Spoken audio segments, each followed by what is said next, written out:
Saudara-saudara bekerja mati-matian untuk PSI, saya pun akan bekerja keras, bekerja mati-matian untuk PSI. Saya akan peras semua darah saya untuk memenangkan PSI.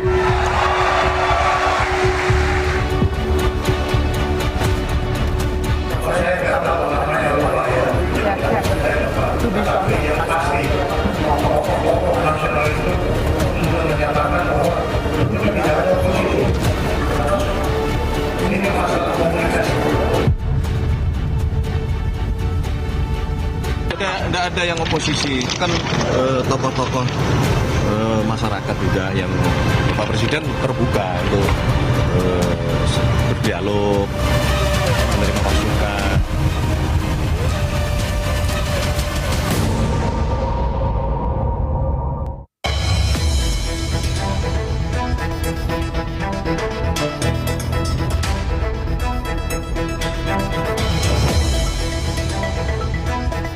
Pertemuan Presiden Prabowo dengan sejumlah tokoh yang dianggap kritis mencuri perhatian publik. Di saat yang hampir bersamaan, Joko Widodo hadir di Rakernas PSI dan memberikan dukungan mati-matian. Dua peristiwa politik yang melibatkan Prabowo dan Joko Widodo memantik spekulasi publik. Prabowo bertemu oposisi dalam tanda kutip, Jokowi mati-matian untuk PSI. Inilah Satu Meja The Forum malam ini bersama saya, Yogi Nugraha.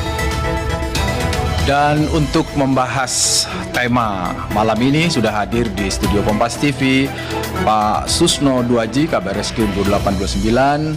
Selamat malam Pak Susno. Selamat malam Mas Yogi, selamat malam para pemirsa. Bung Kodari, Kepala Staf Presiden. Halo Mas Yogi. Apa kabar? Alhamdulillah baik. Mantap. Ada juga Cynthia Amanda, juru bicara PDI Perjuangan. Selamat malam Cynthia. Ada Bung Valdo Maldini, jubir PSI yang bapaknya mati-matian akan bela PSI. Amin. Selamat malam Mas Yogi, selamat malam Bapak Ibu semua. Selamat malam. Assalamualaikum warahmatullahi wabarakatuh. Waalaikumsalam warahmatullahi wabarakatuh. Saya ke Pak Susno dulu deh. Pak Susno benar oposisi atau kritis atau gimana sih?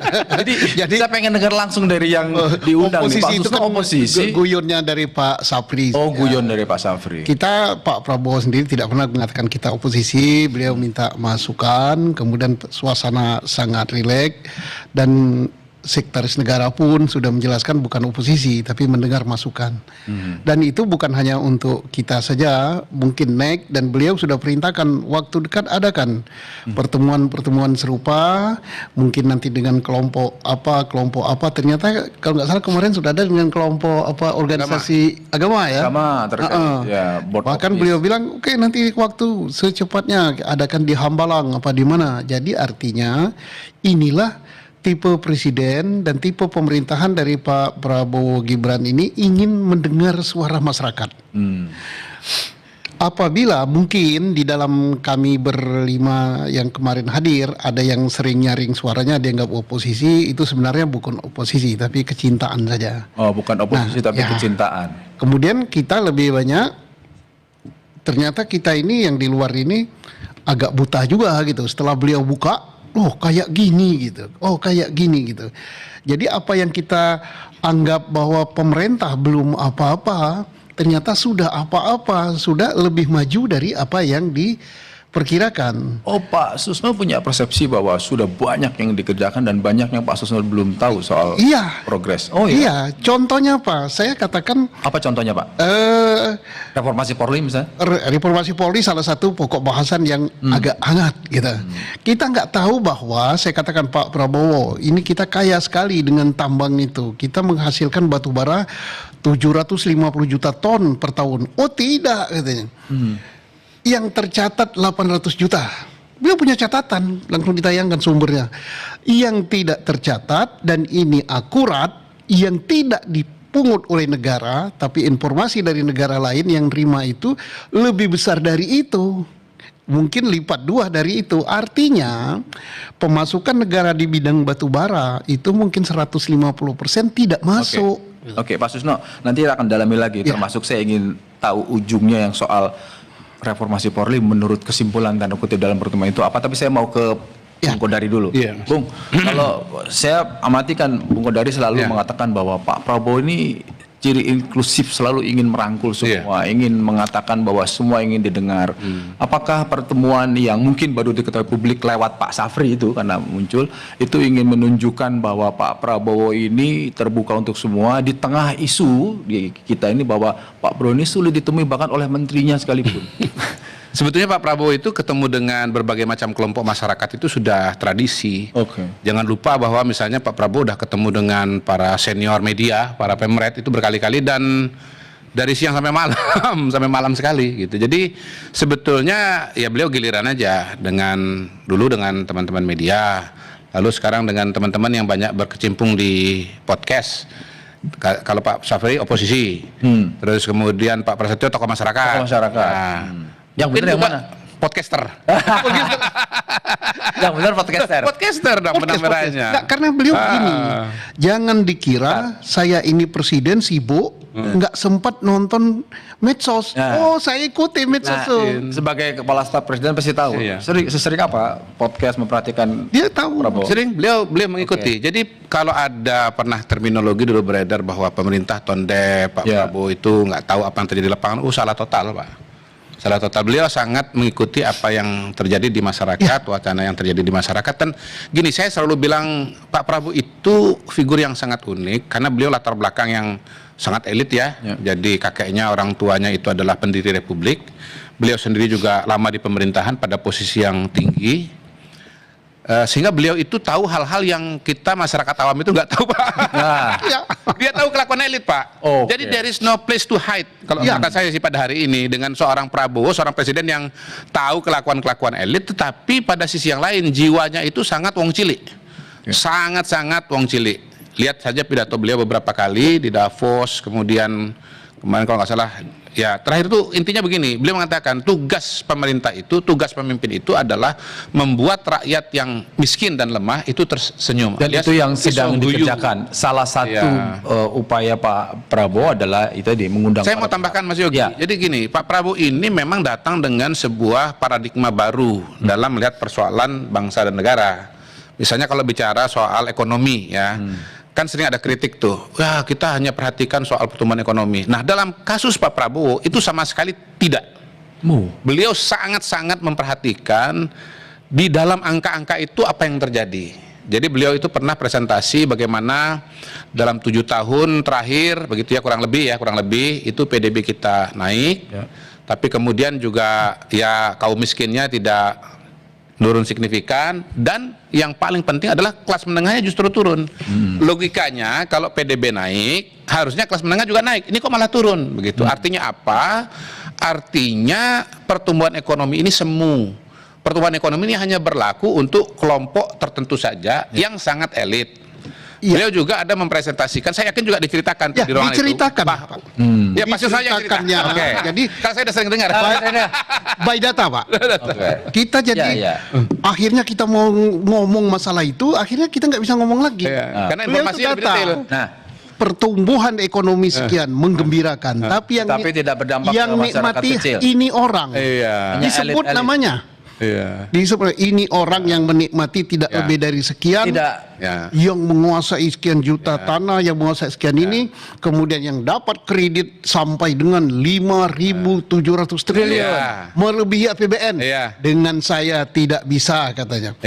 Kredit 200 miliar ke atas harus tanda tangan saya. Nah, koreksi langsung dari Presiden. Itu wong cilik. Bicara wong cilik, Pak Susno dan Bung Kodari wong cilik. Mbak Cynthia, partai Anda kan menyebut partai wong cilik pernah diundang sama Pak Prabowo meskipun tidak menyebut oposisi tapi penyeimbang. Pernah diundang nggak? Jangan-jangan nggak terpublish saja. Ini kan muncul karena Pak Safri menyampaikan ke publik di acara PWI. Kalau PD Perjuangan jangan-jangan rutin juga ketemu dengan Pak Prabowo. Belum sih. Belum pernah. Mungkin kedepannya mungkin sudah ada di agenda. Saya juga kurang tahu. Mungkin ini Pak Kodari yang tahu ya. Nah, kalau gitu Cynthia melihat pertemuan ini, karena kan sebenarnya kalau yang pantas disebut oposisi meskipun secara konstitusi tidak ada, tetapi sampai sekarang PD Perjuangan paling tidak menyebut penyeimbang alias tidak mau masuk dalam pemerintahan. Apa yang dibaca oleh Cynthia? Baik, kalau yang tentang pertemuan tokoh itu, saya rasa itu sebenarnya hal yang positif karena kita melihat bahwa Pak Prabowo ini kan Presiden Republik Indonesia, jadi memang suara-suara masyarakat harus diakomodir, termasuk mungkin suara-suara yang kritis tadi.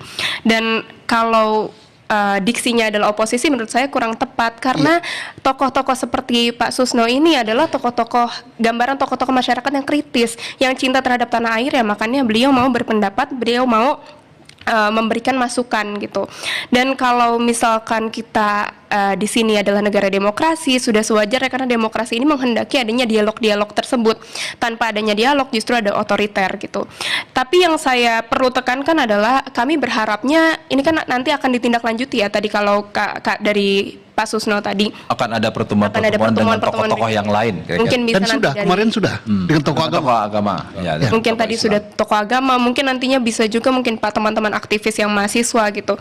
Karena kalau misalkan kita lihat sekarang ini kita sedang mengalami permasalahan kompleks kan Pak di geopolitik global, misalnya karena ada Amerika dengan Eropa, Amerika dengan Iran, terus juga Cina dan Rusia. Ini kan sangat kompleks. Jadi kita memang butuh berbagai perspektif gitu Pak.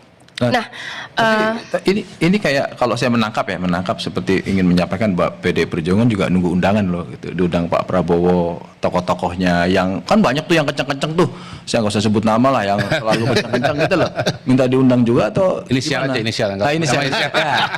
Mungkin Kalau kami akan sebenarnya- diundang waktu dekat mungkin. kalau kami sebenarnya terbuka untuk untuk memberikan masukan atau kritik karena kami kan bukan oposisi tapi penyeimbang ya Pak. Jadi kami siap untuk menjadi mitra kritis. Oke. Dan sepanjang dialog-dialog tersebut kemudian menghasilkan kemaslahatan bagi masyarakat, ya karena memang partai kami adalah partai yang berdiri bersama rakyat, kami akan mendukung itu asalkan juga selaras dengan Juga nih, tujuan bangsa penyeimbang Indonesia. untuk tidak menyebut oposisi tapi diakhiri dengan kalimat kami mendukung. Ini mudah-mudahan awal yang baik. Mendukung rakyat ya Pak. Oh, mendukung rakyat. Oke, Amin. saya ke Bung Valdo. Valdo, di waktu yang bersamaan beda sehari kan. Akhirnya menimbulkan spekulasi. Wah, ini Pak Prabowo mati-matian ini. Sementara Pak Jokowi. Pak Jokowi juga Pak Jokowi mati-matian, Pak Prabowo juga boleh dibilang tanda kutip sebentar terucap, artinya membalikan keadaan dari persepsi orang bahwa Pak Prabowo ini tertutup, ternyata bisa bertemu sama tokoh-tokoh yang kritis. Tapi di Makassar Pak Jokowi saya akan mati-matian. Sebenarnya ada apa sih sebetulnya kok sampai total gitu?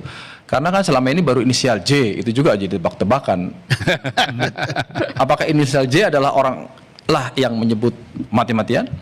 Iya, sebenarnya kan kita lihat ini adalah dua momen yang bagus ya Mas ya, di mana Pak Prabowo dari awal lah, Pak Prabowo dari awal pemerintahan, bahkan sejak dulu pun ketika kampanye selalu bicara soal soliditas, membangun bangsa nggak bisa sendirian, kita harus terus dialog, kita harus mencari titik temu dan sebagainya.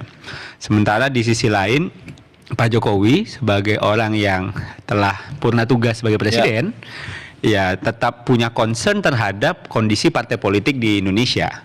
Karena suka nggak suka beliau termasuk orang yang percaya salah satu cara untuk memperbaiki demokrasi kita adalah memperbaiki institusi demokrasi kita yang namanya partai politik. Ya.